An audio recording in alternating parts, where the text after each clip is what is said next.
And we're live. Hello. God, my voice. Hello, everyone. Hello. Now, let me make this public. Welcome to the No or Never Podcast, Wisdom Wednesday. And I am excited to have my special guest on today. Okay, it's public.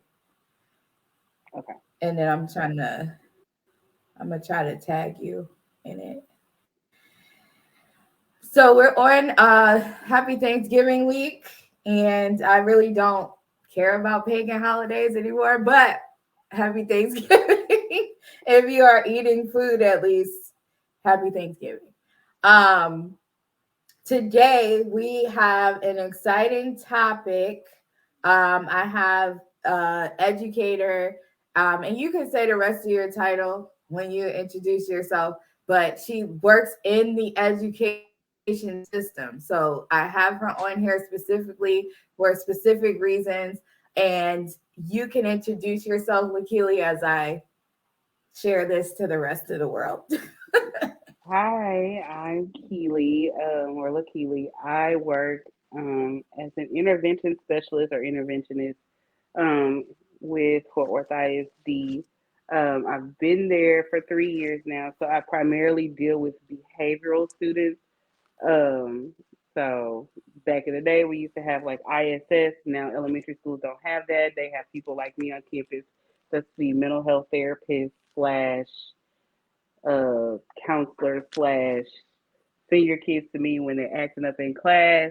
But I also go in the classrooms as well and kind of help the teachers with classroom management because what they're finding now is that, of course, that's a direct correlation to their education.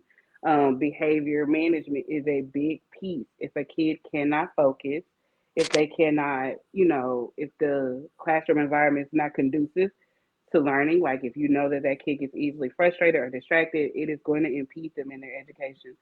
So I go into the classrooms and kind of help the teachers figure out what skills work for the kid while they're trying to teach their lesson. So it kind of gives the teachers a break, gives their classmates a break, but it also helps these kids kind of get that extra attention to make sure that they're successful in all aspects. Um, but I'm also assisting some teachers with helping with interventions educationally because there are some kids who cannot function in a general classroom setting. It's a lot for some kids. It's overstimulating. So I'll do pull outs with kids and I try to mix my behavioral management lessons with like the reading math pieces or whatever they're struggling with to kind of help that teacher kind of bridge that gap as well. So when they're out of class, they're not missing instruction as much because I'm kind of tying it into what I'm doing with the behavior management part. So yeah, that's a lot. A lot of work. Is that so? It Is is. that a newer role? Like in the educate, does everyone have that, or is that like something that needs to be implemented more? So for I can only speak for Texas. I know it's kind of newer for Texas. Within the last, Okay. I want to say like maybe 15 years. But they weren't even doing as much as Oh, we're doing now back then.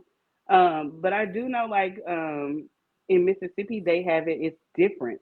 So Mississippi actually has like reading and math interventionists where they actually only focus mm, on those things. They don't focus necessarily on behavior management at all, really. But here okay. in Texas, you will find some schools have both. They have like a person that's designated reading or math interventionist, and then there's the behavior interventionist. It looks different in different parts. So the previous job I had was an alternative school, and their interventionists did the same thing. They were teachers, but they also did the behavior management part because that's what the kids are there for. They committed some offense that led to alternative school, so they have like both. They don't even get paid as much as they should in alternative schools because they're dealing with both. My job primarily doesn't even involve the education piece. It's just something that I was kind of blessed to have some background in, and it kind of helped. And when my Yeah. previous principal noticed that I could do both, she was like, "We actually need that." So it just Hmm. depends on the school you go to, really. Yeah. Well, that's I didn't know that because I'm like I don't remember anyone that I know that teaches that refer to that role or anything. So I Mhm. personally feel like that should be in all schools, but what do I know? But today we're talking about the reason why I have Lakili on here is, and if you're watching the replay, we're talking about low literacy rates. This is something that I don't know if you're aware of, but I have been seeing it more pop up in the news more, pop up on social media more, and it's still kind of being like shunned out because I don't think people want to know the truth about that. And America is very prideful, so they don't want to look bad to the rest of the world. But when it comes to post-pandemic in the education system, there is a major lacking that we see with the literacy. Children learning basically anything because Lakili described to me a little before we got on that there is a specific schedule that they are on that has been implemented. It's what it's like a newer structure or try to like Mhm. play catch up. That's how I Yeah. interpreted it. So I want to give, I always like to give some stats because I do my homework, but um, the 4 states within America that have the lowest literacy rates, and this is updated. So the number one is New Mexico, two is California, three is Texas, four is Wow, Texas. Mississippi, I believe it. and then the fifth is Louisiana. So Texas and Mississippi, they said is like neck and neck. And I'm like, people need to know this stuff because it's a big like movement going on where people are relocating. They're going, Hmm. putting their kids in these education systems down south or maybe to the west. And I don't think they're aware of this. But this is why we're here. So I also was seeing the reason why it's low in some of these places were limited experiences with books. Um, that can be a broad.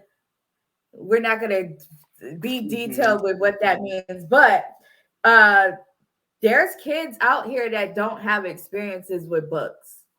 It's like a foreign concept to go to the Hmm. library, have Hmm. someone read in their household, even talk about books. Like, I mean, our culture specifically doesn't talk about reading books. And it's something where we could watch TV, we could watch YouTube, but we don't necessarily bring up reading books as being important. So I can understand why that was put down. And then speech and hearing problems. That's Yes. another one. Yes. I was gonna touch Because on my that. I'm glad own you said that. my own son has he had the sippy cup for the longest. And it wasn't the pacifier that he wouldn't get off of. It was the sippy cup. And I was like, Lord, the roof of his tongue is gonna be it's gonna be a problem.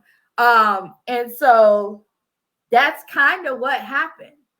Yes. And what it does to the children, or what I noticed with him, I'll speak for him, it kind of made his confidence go down Down. Hmm. Hmm. because he's like hearing himself and, he's like, not confident in what he hears. So I'm like, you're saying it properly. You just have this, lisp or Yeah. whatever. It's I'm glad you said that because I think what in my experience, there's some parents that actually get offended when we say, "Hey, maybe you should look into getting your kid tested." Now, we're not saying tested to Mm. diagnose all the time for a learning disability, but one of those things is we look at speech. They have to pass a hearing Oh, test. They do have to pass a hearing test and a vision test before they even go to the next level of testing because they want to make sure that it's not those things. So it's Right. interesting that you say that about speech because we get so many people. I understand what he or she is saying. Like, I don't, that's not a problem. And the thing is, what they fail to realize is it does impede them in reading because we're struggling with understanding what they say. So then Yep. when it comes down to practicing letter sounds, they struggle with letter sounds. So how they're pronouncing the letters and how it sounds to them is different than when they're trying to put it and blend it together to read.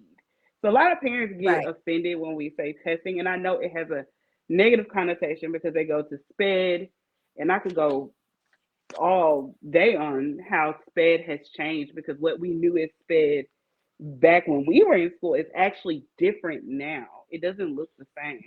It Mm, doesn't even have the same connotation.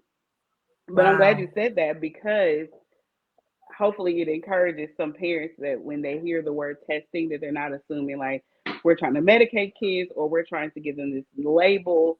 That's not what it is. It's like, can we rule out that this kid has a speech issue, or can we say this kid has a speech issue and give them assistance with speech, because then once we handle that part, the reading part helps.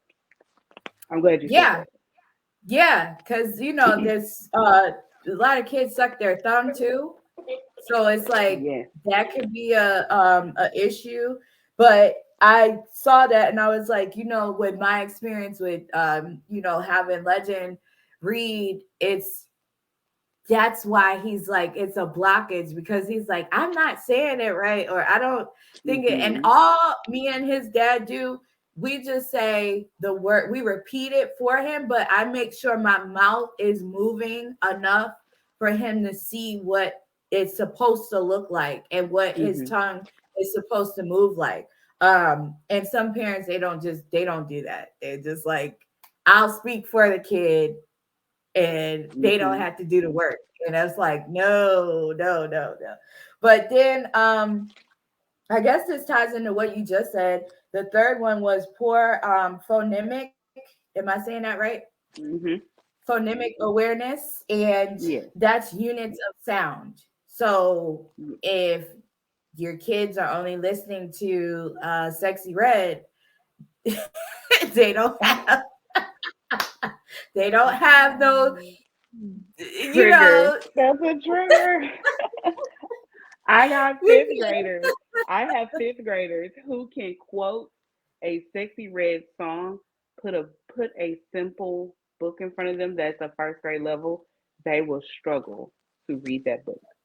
Have them to write a sentence, and they struggle with writing it clearly. Like you wouldn't believe. And like I said, I'm not even in the classroom teaching ELAR. I could go have a kid, hey, something happened. Can you write a statement? Say what you saw. You wouldn't believe. Like I would look at the paper like you're gonna have to tell me what you wrote because I can't. Some of the letters even look like I say hieroglyphics. Like it's really just that. But they can quote a Sexy Red song like it's nothing. I'm talking clear as like day. it's Know the whole nothing. song Yeah. like it's nothing. But ask them to I'm sound like, out a word in a simple book. mhm. It's a struggle. Yeah, it's our music definitely does not do justice. It used to be when we were growing up, we used to be conscious and saying like big words and stuff like that. And Hmm. now this music is horrible. It's really affecting our kids in a negative way. And what I thought was interesting, the last statistic is that our decline in America with the reading or the literacy dropping actually started in the 1980s. Wow, I didn't So know that. that gives like a different perspective. And I didn't have time to really dig into like what was going on, but I remember from looking at documentaries that the war on drugs was big throughout the 80s and all these other things that may have distracted people from literacy or wanting to Hmm. read. So I just thought that was like interesting to me that it started declining in the 1980s.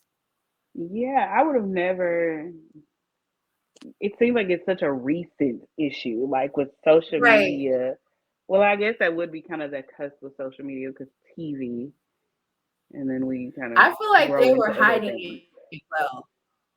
I feel like they were hiding it well. Well, I will tell you, they still hide it well. I mean, we have, They do. parents that we've worked with that, have seemingly great jobs who struggle with literacy, and it's interesting because it's like, how did we get this far?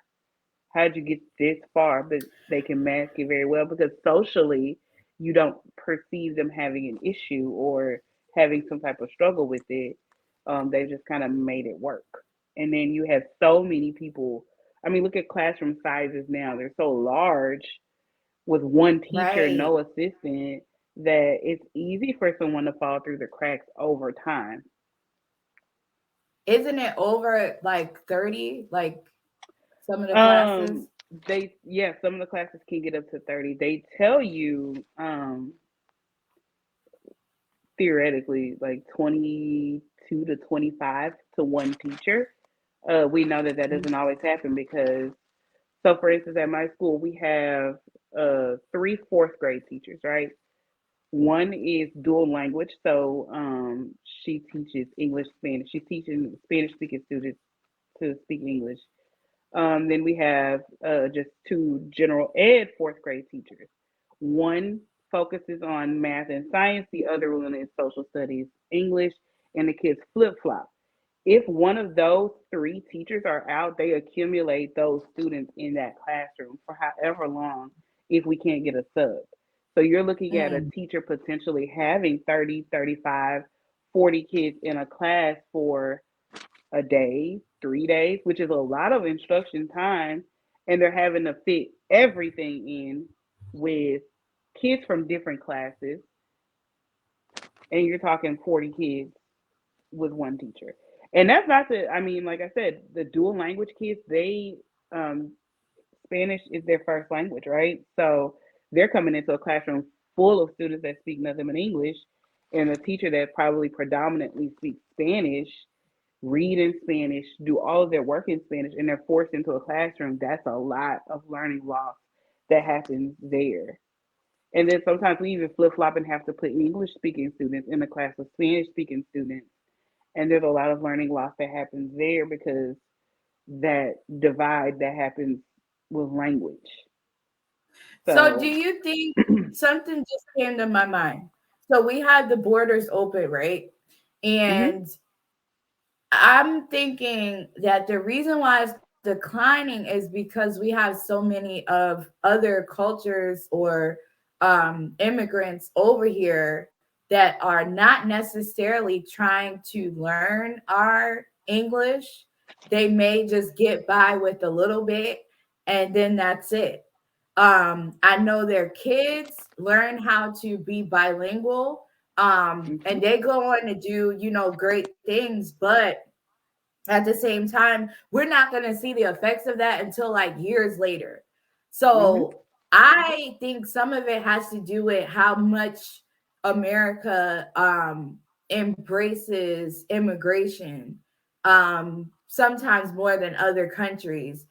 And when you have that, that kind of affects, okay, yes, everybody speaks English, but we have this too, we have this too, we have that too. So it's unfortunate that the Black culture kind of gets lost in the shuffle when it mhm, comes to mhm. literacy and identity and all of that, because when people come over here, there's always something creative for them to propel. Yeah. Mhm. No, Like we don't I have, think you're on to something there. You're on to yeah. something.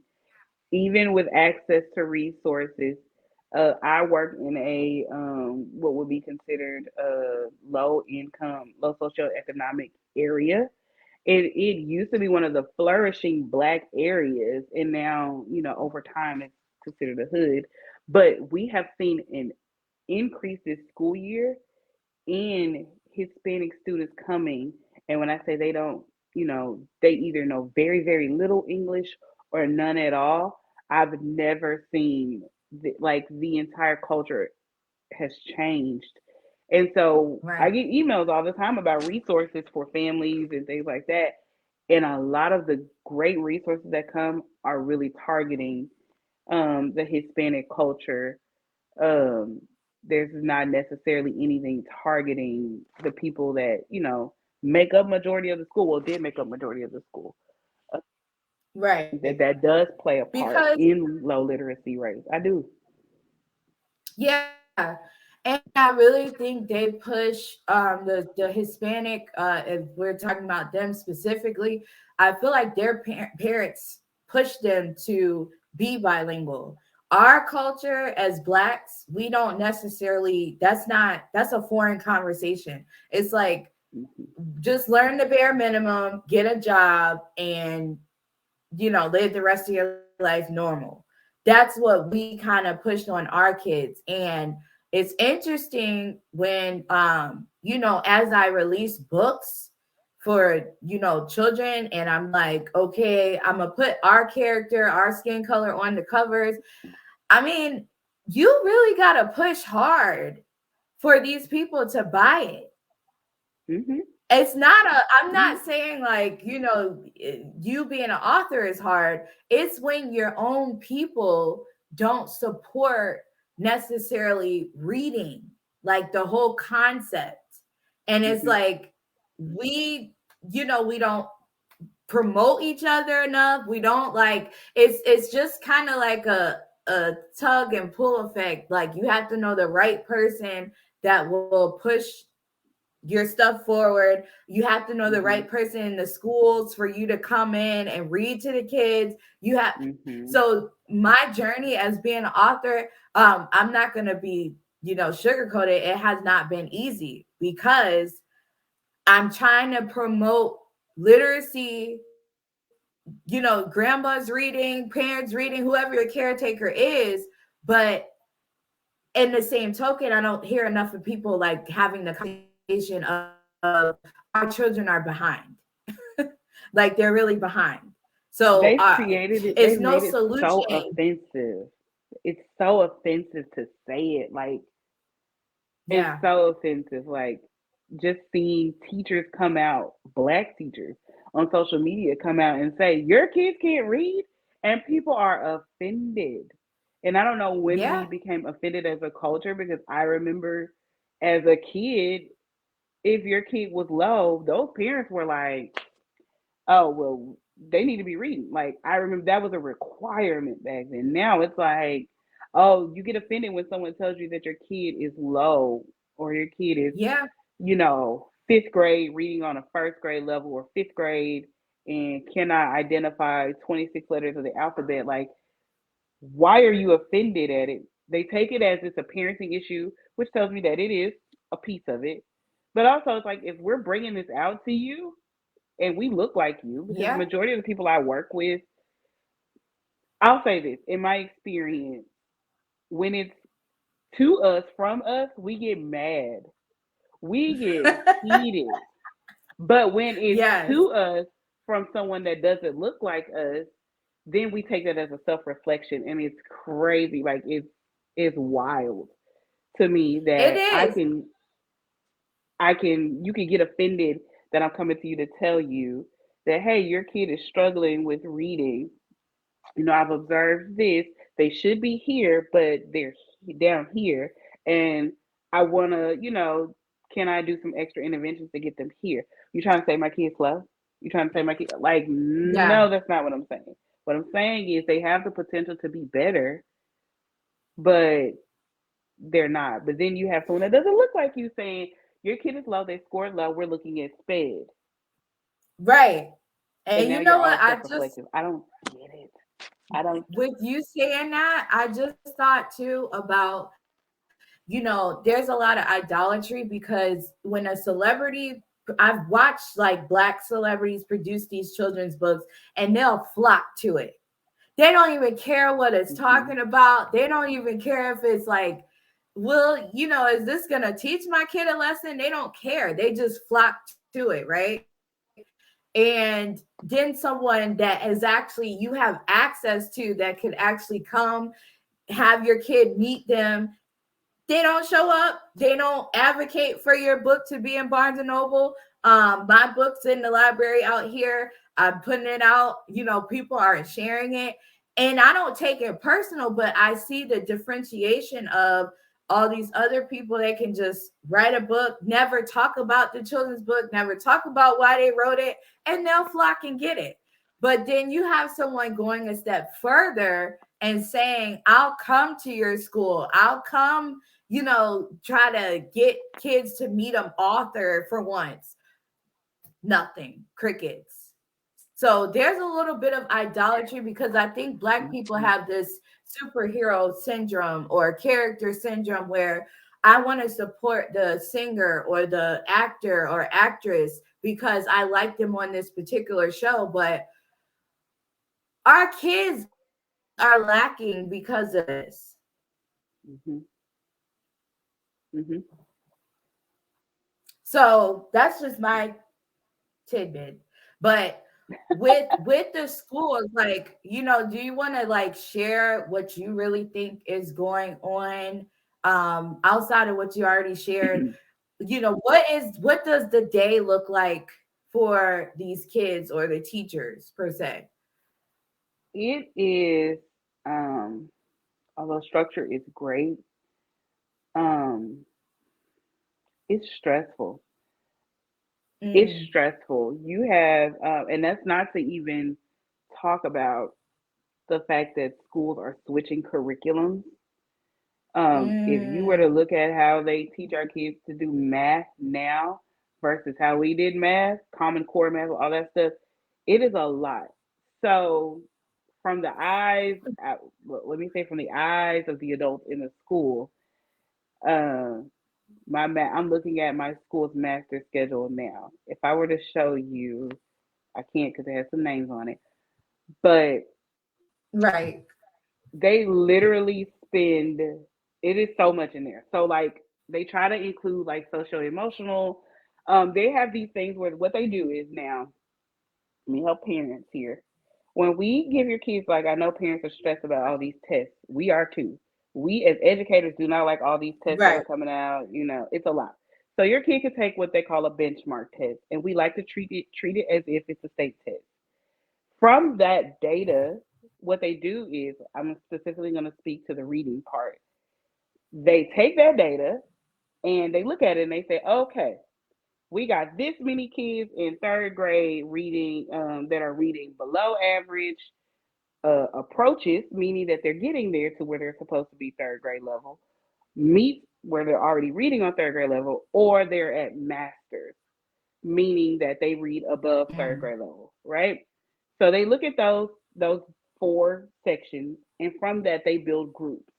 The teachers are expected to then take those groups and extract those students and find time in their day to figure out what skills need to help those kids get from the approaches kids to meet, and with hopes getting the meets kids to the master's level. You have that small little group of kids that are below average that sometimes you can't, mm, they just already have made it a point to say these kids can't, they can't, they just can't. It's going to take a whole lot more work, they just right. can't. So from that, teachers are expected to have intervention groups in addition to teaching whole lessons based off of whatever the lesson plan is for that curriculum that they're doing it on. So, like our school uses Amplify, so they have to do that. Then you got, their specials, their extracurriculars in there, lunch, all that regrouping, and then they go back into it. So, if I'm like now, I'm looking at like a third grade in the morning, they spend about 90 minutes on English language arts in the morning, 30 minutes on science, 30 minutes on social studies, 105 minutes in the afternoon on English language arts. This is not to include, like I said, they have to pull these kids out. They have to pull these kids out. Um, these teachers are, yeah, this is in addition to their lunch, to recess, to the teachers having their planning period. That is a lot of How time. long What is tends to recess? recess is 30 minutes. And as they get upper grades, there's some upper grades where because they didn't get to finish teaching a lesson, they will take a few minutes of their kids' recess to try to fit in a lesson, or they won't do science that day or social studies because they need that extra time to teach that lesson because the teachers are expected to teach this curriculum. Whether your kid grasps it or not, they have to teach it. So the struggle has Mm. been, and this is also including that we use online tools to help kids with literacy. So using different, every district has their own like literacy programs, but it's not the accelerated reader that we know, where the kids are forced to check out a book on their level, read the book, go take the test, and answer the questions to help you, to teach kids how to critically think and actually understand what they're reading. It's not like that. It's however those kids score, it's teaching them how to blend letters if they don't know how. It's teaching them, it's just computer programs where they're just sitting and they're not being forced to read and So answer questions necessarily. it's no tangible like let's do an activity to like bring this all together as far as like the reading and the writing part. No, no, No. no. So And what I makes will you tell think? What do you you, think made it like that? Yeah. because everyone, they're transitioning everything from teaching and forcing kids to actually read, answer questions, and like write out their thoughts to just everything is technology based. We have to move with the times. So kids don't have, pencil and paper tests. Everything's online. They don't they Which don't is force what you will to do help that. you remember. Yeah, which is what, yes, That's what helps you remember. I'm a person that I have to read something and then I will write it and then I go back and read it again and that's how I retain. But kids are not being taught that. They're being taught you have a teacher with a big projector. They put the story up on the projector. They do read alouds, which is reading to the kids, not the kids reading it for themselves. Mhm. It's reading, or the teacher's reading it to the kid, and then you might have a worksheet where they're circling the answer. But then you got to think there's kids who can't take that information that they see on a screen and translate it down to paper. They don't know how to translate. So even now, the state tests are all on their iPads or Chromebooks. They're not pencil paper. They're not having to write essays. And if they do, they're not very So long. my mom said it should be a balance. She's absolutely right. It should be a balance because it keeps us up with the times of technology, but also it teaches those kids to translate. They have to know how to translate. Like, I don't know when writing became a lost art. Like, I can tell you, my, you know, my 8-year-old can write a complete sentence, can write a paragraph. I have fourth and fifth graders who cannot write a sentence because they can't translate. They can't even translate what they're thinking into words on paper. They know what they want to say, but they can't do it. And then you have speech to So text. That's an accommodation. do you think books will be obsolete? I do. I do. I do. Over time, I think it'll get to a Mm. point where printed books will be a thing of the past. Kids get printed books now. Like they have library time when they're in ELAR. The teachers are supposed to. Not all teachers follow that, but the teachers are supposed to have a portion of their instructional time spent in the library where kids are checking out books.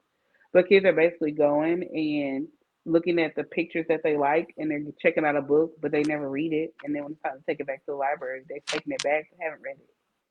Children do learn in all different ways. This is where we're starting to see that transition of people taking their kids out of public and charter schools and put them into Montessori schools. Mindset. Yeah.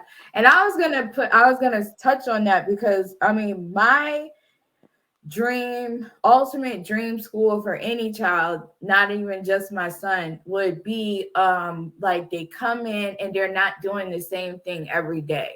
It's like Mm-hmm. they got, the teachers plan out to where, okay, my kids need a little bit, of science today. Let's like do some outside something. I'm just like freestyling, but No, yeah. maybe we'll focus more on that today versus like sitting in our chairs. Like it's just I'm like they're getting away I from. have. I used to have teachers like that where we Mm-hmm. would get up from the desk. We'll have these corners. Like my sixth grade teacher had a reading corner with beanie Mm-hmm. bag seats everywhere. And would literally shut the class down and be like, y'all are gonna pick something to do, whether it's reading, writing, but we're gonna be quiet. And I'm gonna play some You know, music and y'all are gonna do there's something. some there are some teachers in the school that I work in that do Hmm. that. They do have reading like libraries. And now they're implementing like the cool down corners for like the socio Yeah. social emotional. The struggle is like when you have those people that have never been in a classroom before in life step into the classroom. But I have gone into a second grade class. I love going in that class because the teacher she switches things up a bit. Like I went in one day and they were and social studies is not what we used to be. It used to be history, but now it's like actual social skills. But they were making like friendship bracelets, and she was tying it Oh into a wow. lesson of a story that they read about friendship. And I thought it was cool. And I've gone into classrooms where the teacher will do like a pie, like a throwing a pie in the face type of thing. If you get a question right, you get to pie a friend in the face, and it made it fun for the kids. The struggle is when now, and this is where the government comes in, they have these standards, and what they look at in Texas is called T test, and every teacher is graded based off of T test, and it's like it doesn't leave a lot of room for that creativity. Right. Like pre-K, the pre-K kids get the centers. They get to go to the different stations. But once they get to kinder, they're expected to be at these seats. They don't get the stations. They don't get the centers anymore. And it's like it sucks because they need that balance. Like they're learning how to not only are they learning with their classmates, they're also learning healthy peer relations. They're bouncing off of each other. Like I said in the beginning, when I was a kid, us kids that read well, we did partner reading with those kids who didn't read well, and you made a friend. And on top of that, you were helping your classmates.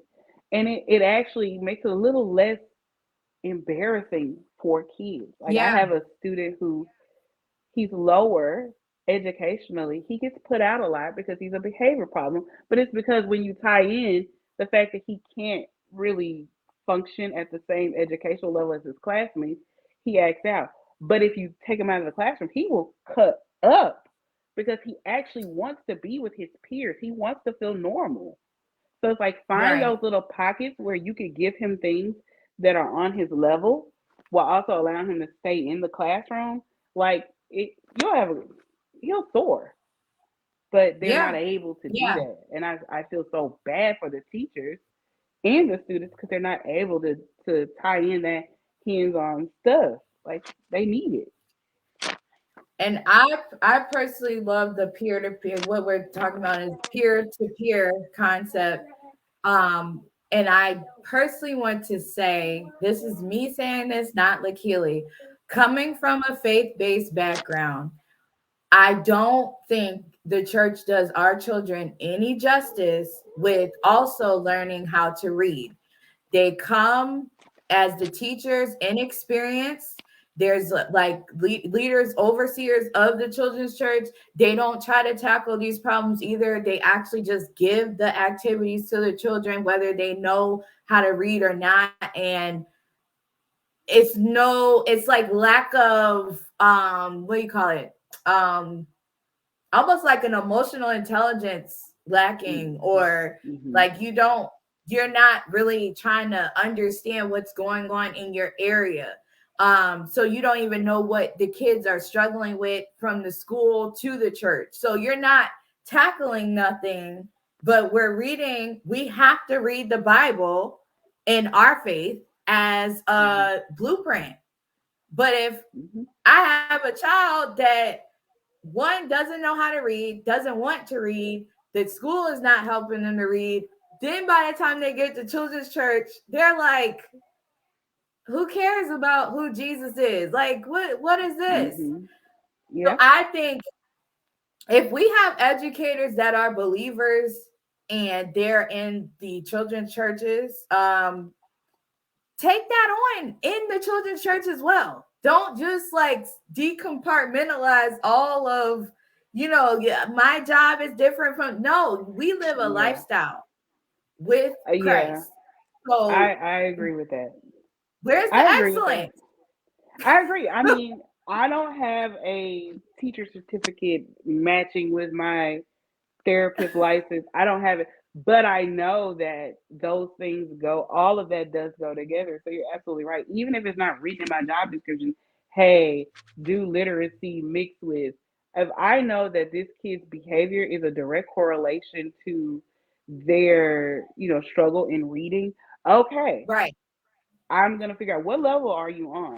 Okay, I have a kid who cannot write his name. That is an incentive for him. Like, if you do 10 minutes of the behavior lesson, I'm gonna work with you on writing your name, and he gets excited. He looks forward to it, and then I incentivize that at the end. Like, okay, you did your lesson. We practice your writing.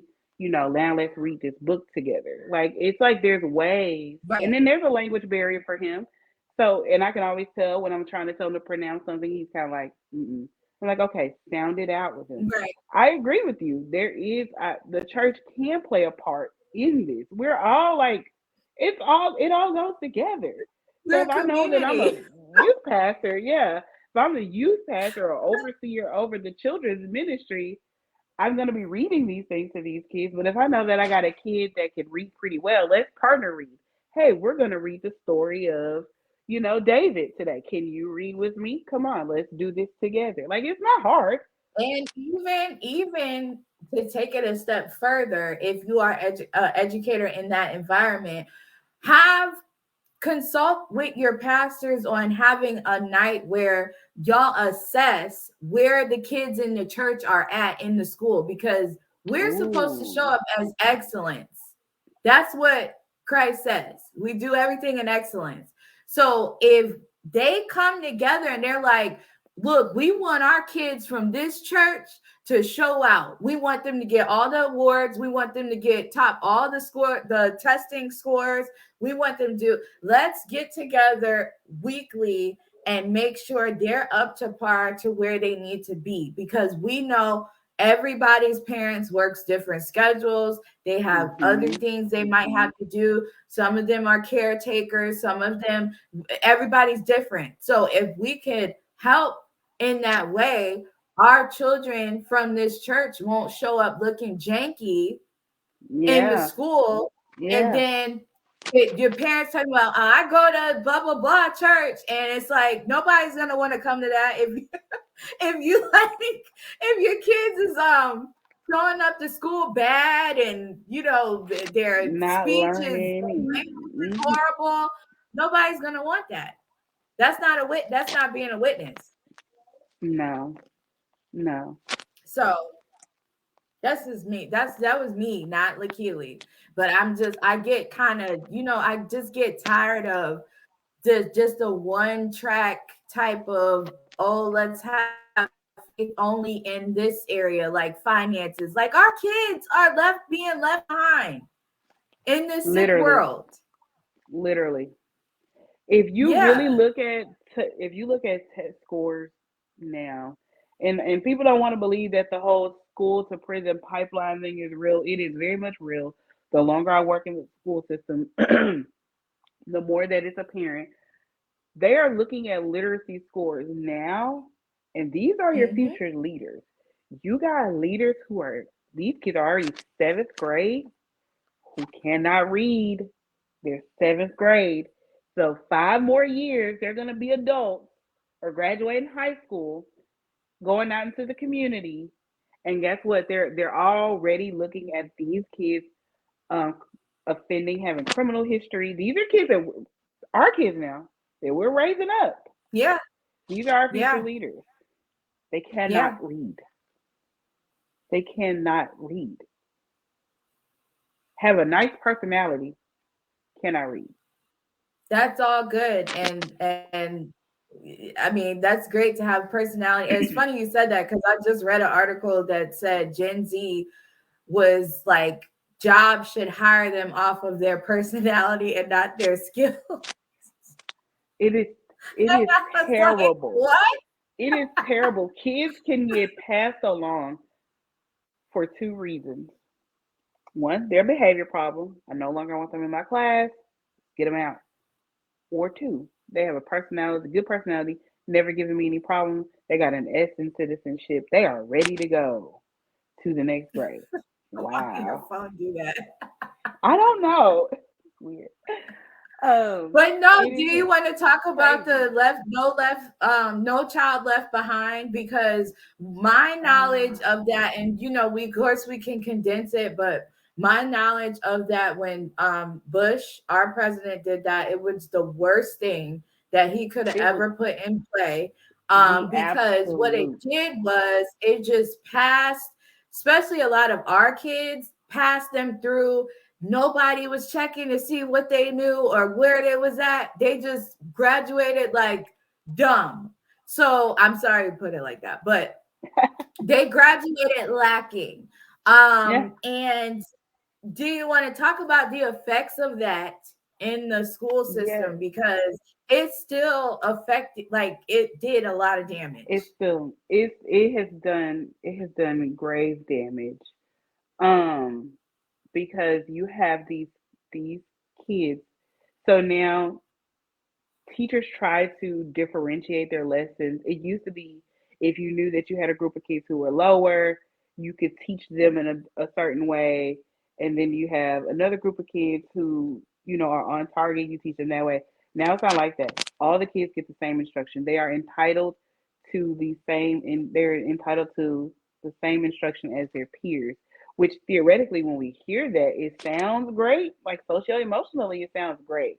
Educationally, it does damage because what tends to happen is you have the group of kids who are on target, ready to go, and then those kids who are not. And you're teaching them the same lesson in the same capacity, and they're not getting. You have those kids that are not getting it. I don't know why my phone keeps doing that, but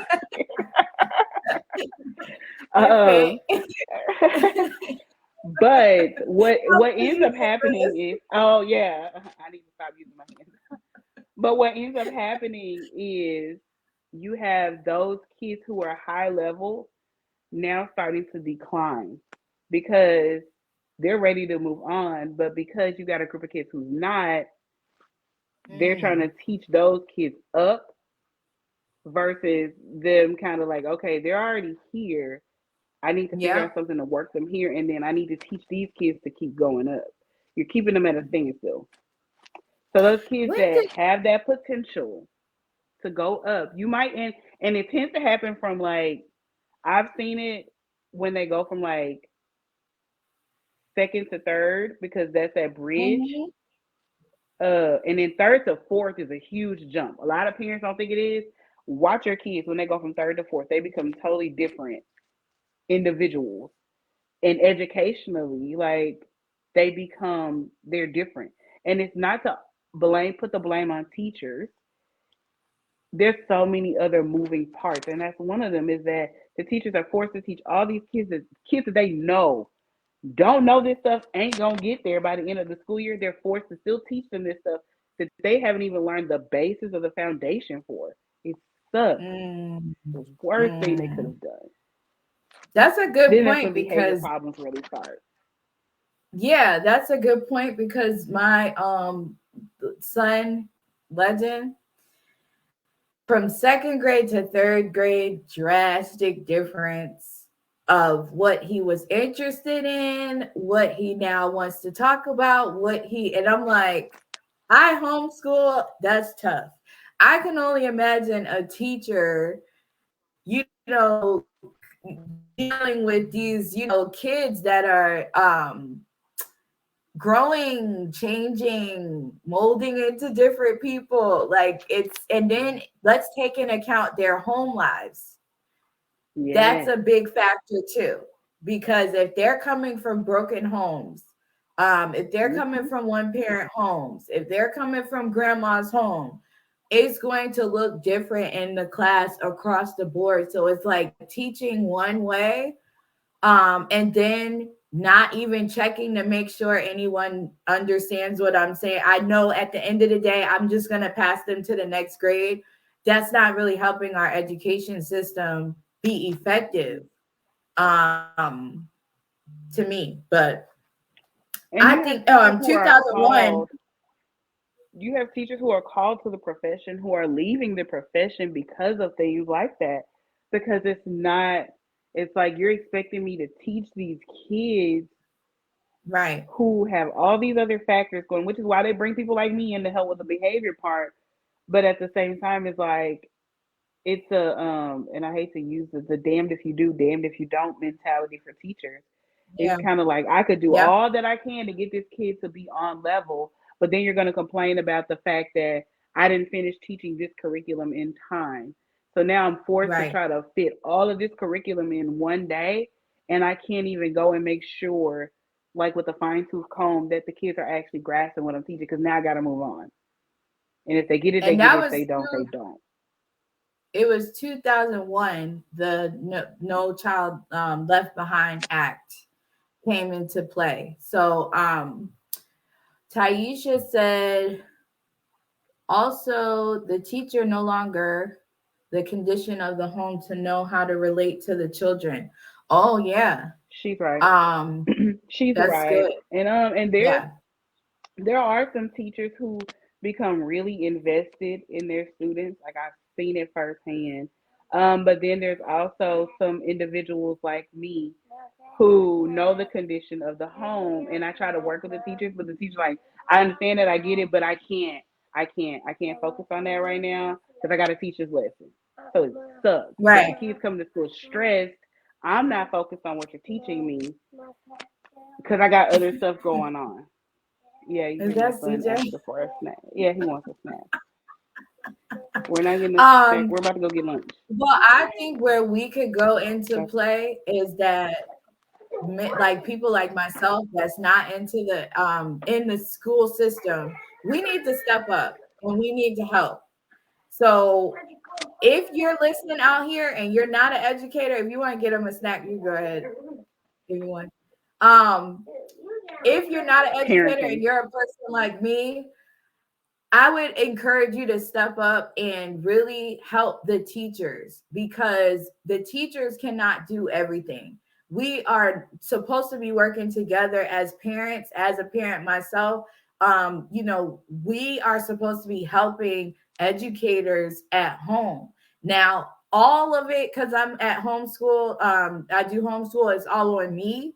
And I do feel sometimes I can do a much better job of trying to help my child myself. But we have majority of kids going to these schools all day.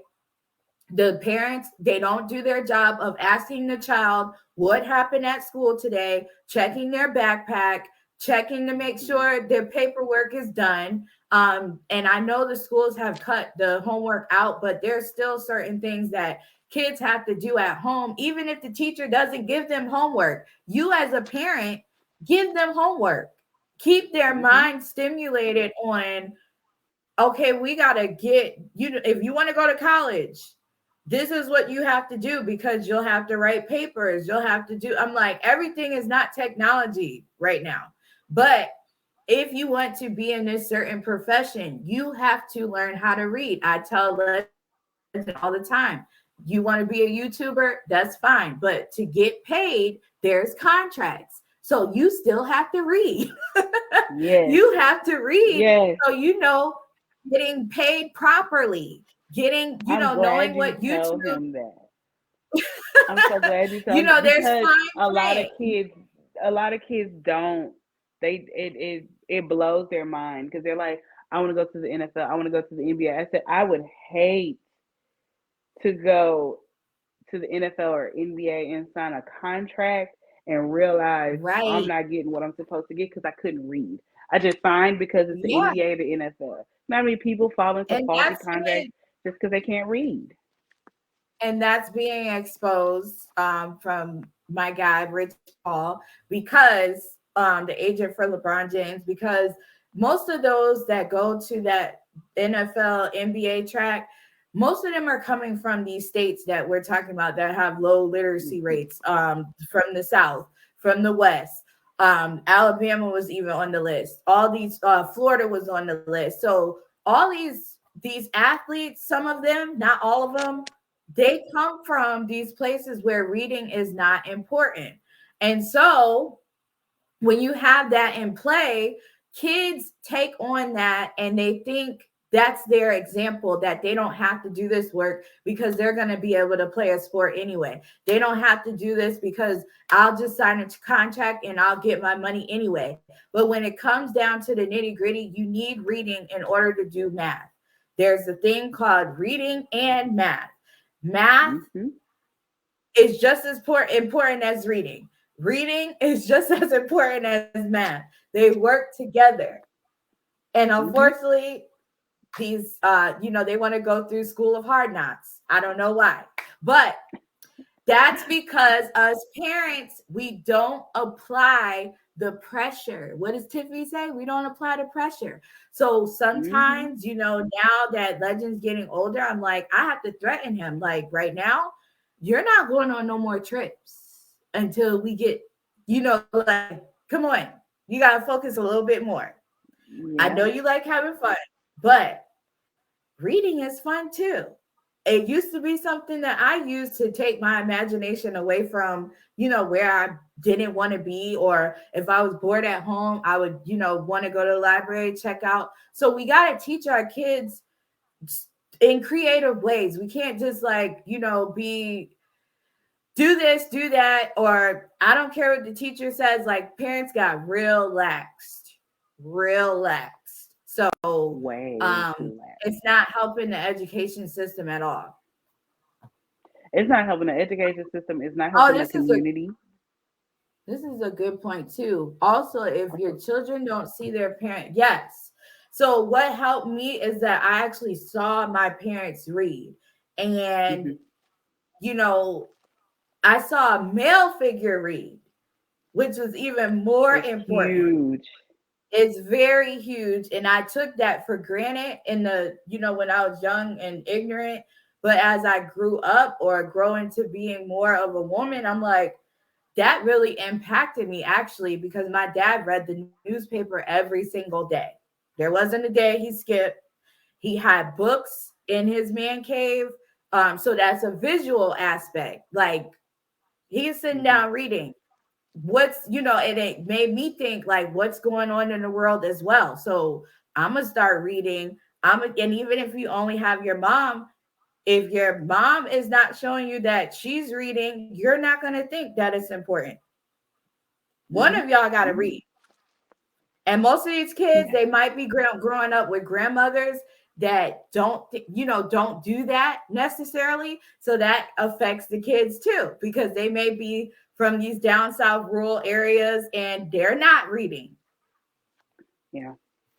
I grew up with a grandmother that would read her Sunday school lesson and read her Bible, and she'd buy the newspaper. And they would literally laugh at me because I would get excited when the newspaper would come. And I would sit there and read it.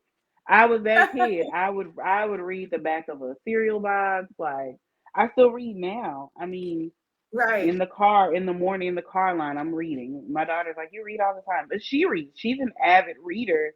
And there's days when she doesn't want to, but I get her a book and she gets excited. And I'm like, okay, she loves new books and she has series that she reads. And she, she is. My son, he likes books. I don't think he's going to be quite the reader. So he's probably going to be like Legend, where I'm going to have to threaten. And that's fine. Yeah. But the point is, we're doing something every day. And with that, you got to learn your child. So like you said, boys, they sometimes like delayed reaction. But what I do now, I've made going to Barnes and Noble like one of Legend's favorite things to do.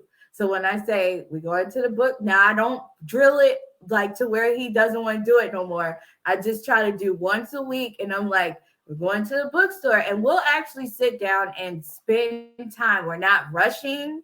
We're not like, oh, just grab something and then we're leaving. It's like we actually sit. He actually gets to pick what kind of books he wants to read.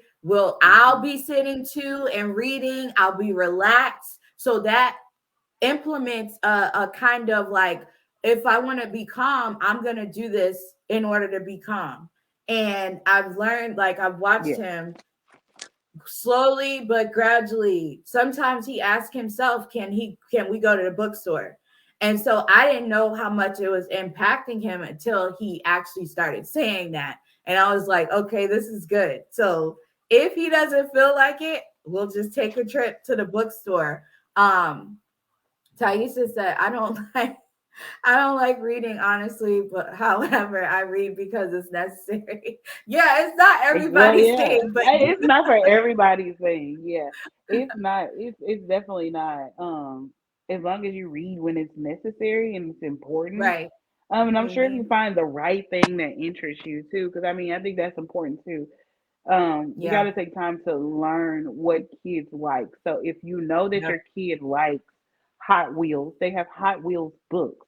Buy the Yep. Hot Wheels books. If you know that your kid is That's into good. science, there are science books. There are, Yeah. ways to kind of push reading without forcing, because you can push it without Amen. forcing it.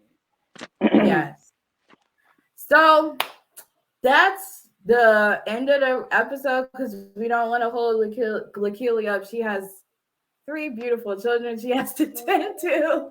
So Yeah, my I son is just like want to currently say asking for thank. snacks. Oh, I just wanted. My mom said she loves reading and math. Of course, we know because you're a millionaire. But Right. but yeah, we're gonna wrap this episode up, and I want to thank Lakili for being on. Tell them how they can follow you if you want them to. If you don't, that's fine. But you can share. You can follow me on Instagram at Lakeali K Hampton. Same thing on TikTok. I've been kind of popping out a lot more on TikTok with some of my observations. So yeah, those are the two Hmm. main. Instagram, you're gonna probably see more family things, and TikTok is where I've been hanging out more. So Yes, and this will be uploaded on YouTube as well. But please share this to anyone that, even if they're not interested in this topic, people need to see what we were talking about. And I'm excited to keep sharing and just exposing the enemy. So, hi, CJ. you say hi, CJ. Everybody on YouTube is Hi. gonna see you. Oh, God, here come Legend. There's Legend. Okay. Say hi. Oh, he said hi, CJ. Wow. All right. So thank you all for tuning in, and we will see you next Wednesday for another Wisdom Wednesday. Bye. Bye.